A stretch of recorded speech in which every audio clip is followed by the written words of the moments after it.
Wait. Okay, he has never played this character in ranked, because that's the amount of points that you get when you're in S rank, when you have never played the character.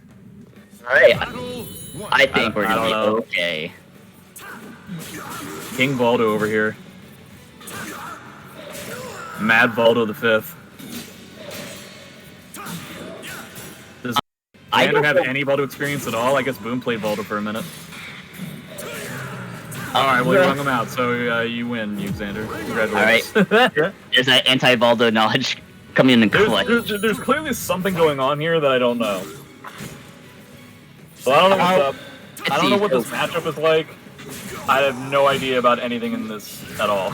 So it's between Mitsu and Sungmina against Cervantes? Yeah, I would have thought that either of them were fine.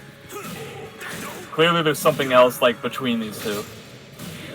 Ooh, doesn't get the punish on the 2-2B. Yeah, I mean, like, what that input is. Like, Voldo's 2-2A is just, like, amazing. You know, you have, like, good, safe goes down mid. The buff to it that knocks down counter hit is, like, pretty awesome. You have access to, stance mix-ups. Yeah, you got these stance mix-ups, you got that lethal hit off of the whiff punishes and stuff. 6-3, I think it is, yeah. I mean, you're sacrificing block punishment. I think Voldo has some of the worst block punishment in the game. Well, especially at -12. I don't know about -14. I think it's -14 is okay, but I'm not wrong. Yeah, 14 is just okay. It's a high, so it's awkward against, like, moves that recover and crouch. Sure, but I mean, what you're looking for as a -14 against Cervantes is 3B, right? Yeah, so I suppose it's just like, if that's all you need, then Voldo is fine. Yeah, the only time that you would be worried about recovering crouching would be 2A+B, but you can't punish that, so man. Yeah, I would like to see some rising A abuse from Exander. That might not be a bad idea, it's true. He hasn't really gotten it. So that's the thing, is that, like, Noah is playing this kind of, like, spacing Shades of Manta kind of game, where it's like, the idea of being at the perfect wall-rising A range has not really come up all that often. It's either been directly in his face when... Oh, that's a ring out, isn't it? Yep. Yeah. And that's the second round that ended in a really quick ring out. But for the most part, it seems like Noah has kept it either at super far range or really in close in stance. Hasn't really done a lot of blind stance stuff, huh? He's done Manta stuff, but not really blind stance stuff. Maybe this is why.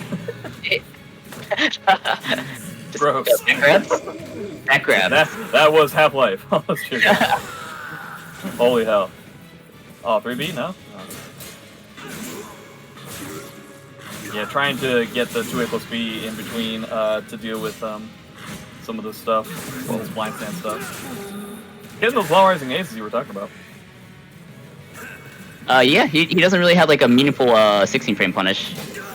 It would just be his 14-frame punish, which is, the risk-reward on Rising A kind of makes it worth it.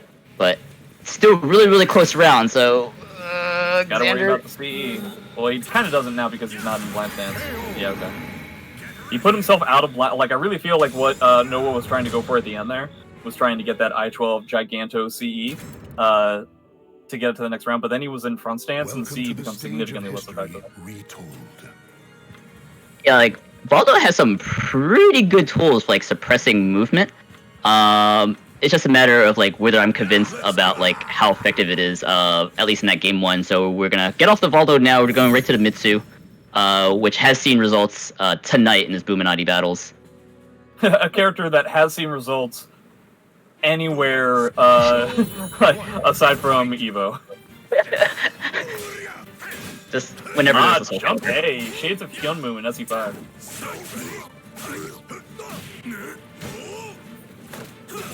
Probably one of the few matchups where the Indian port is not the most frustrating thing in the world for either character. Yep, which is kind of refreshing to see right now. Yeah. I like how in Party Wolf's tournament format where they can, like, choose the stage and stuff like that. I would have much rather the tournament format just be like, okay, we're gonna play Soul Calibur 6 just normal, except you don't get to play on Indian port. Or I'd play that format.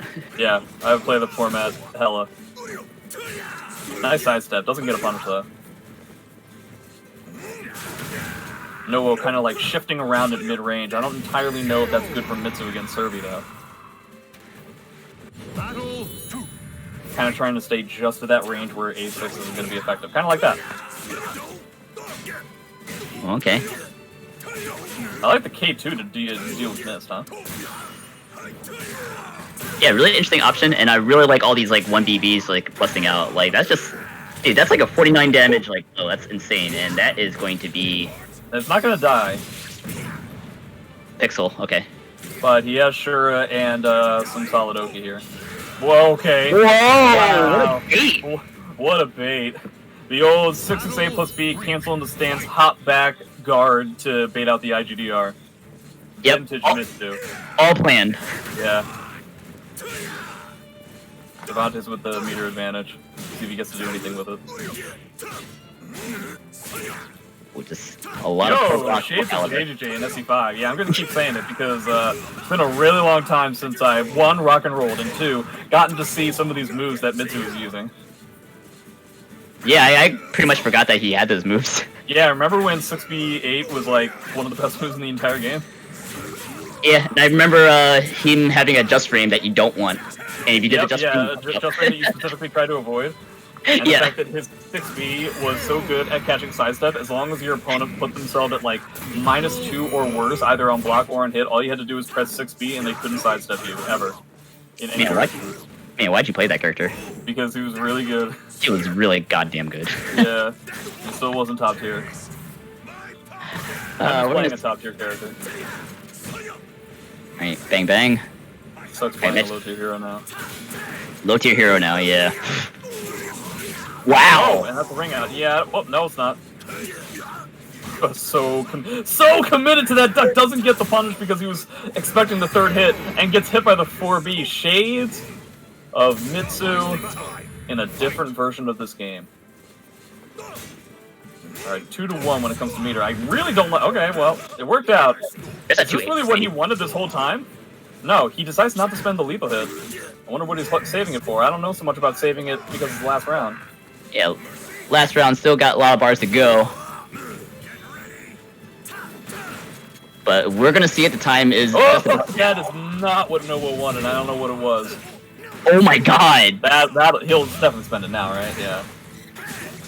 Didn't want to give Exander the frame advantage, but instead he just eats all this damage, close to death, and into another soul charge. This is not looking good for Noah. Yeah, he's gonna have to really come up with quite a lot of stuff. At no point was Exander ever gonna duck, because if there's one way to provide Mitsu the capability of getting back into the game, it's gonna be with 3B lethal hits. Yep, and even better than that is just not even giving you that opportunity. Just like catch us running with a 2A, just wipe your hands clean, just go to the next game. Good stuff from Exander. So that's 2-0 for Exander so far, right? That is, yes, 2-0 for Exander. Very similar stage in terms of size. Not similar in the sense of this is an enclosed space close to fire, as opposed to an outside space close to water. Nice block. And yeah, just a bread and butter punish. Yeah, I wonder if there's actually a better punish that you can get because of how unsafe it is. Probably not. Nice side step again. Exander kind of showing Noah what movement is really like. Like, this is movement. But Noah was just trying so hard just to fight back and was, showing signs of greatness, but just the life deficit was just too much. That's the first round for Exander. Something I've been noticing from Exander just so far in this tournament in general is that it really seems like the only times that he gets beat up and has a tough time understanding what to do is when he decides to hard commit to blocking a mix-up. He doesn't seem to be having a lot of luck with that so far in this tournament, and the times where he hesitates and decides not to play a proactive game tend to be his downfall. That's just my opinion. Yeah, no, I think just that round alone where Noah got the perfect just kind of just was you were basically just narrating that story or narrating. Yeah, one thing that I've been pretty successful so far in this tournament is literally calling out exactly what was about to happen right as it's about to happen. Pretty amazing stuff. And what else is amazing? The soul charge damage, getting free bonus damage from that wake up on top of that, just icing on the cake. Oh, wow, that is not easy to do. Threading the needle of the high and the mid. Boy, howdy. Noah is finally showing some signs of life, showing, some competitiveness now. Getting that 2-2K. I really wish I would see more 2-2K. I think that move is crazy. Oh, didn't autocorrect himself. Okay, here's the setup. It lands. Good investment. Oh wow, such odd movement. They're very aggressively moving on Wake Up, where it seems like Nowo is sidestepping, but also kind of like moving forward as well. That is not going to kill, I don't. Well, maybe it is. Okay, he has no benefits, right? But Wake Up. Yeah, puts him into a mix. Ow, my foot. 2 bars to potentially 1 as time goes on. Mitsu meter is no joke. Except for his whole attack, I guess. Okay. Now he's got his bar.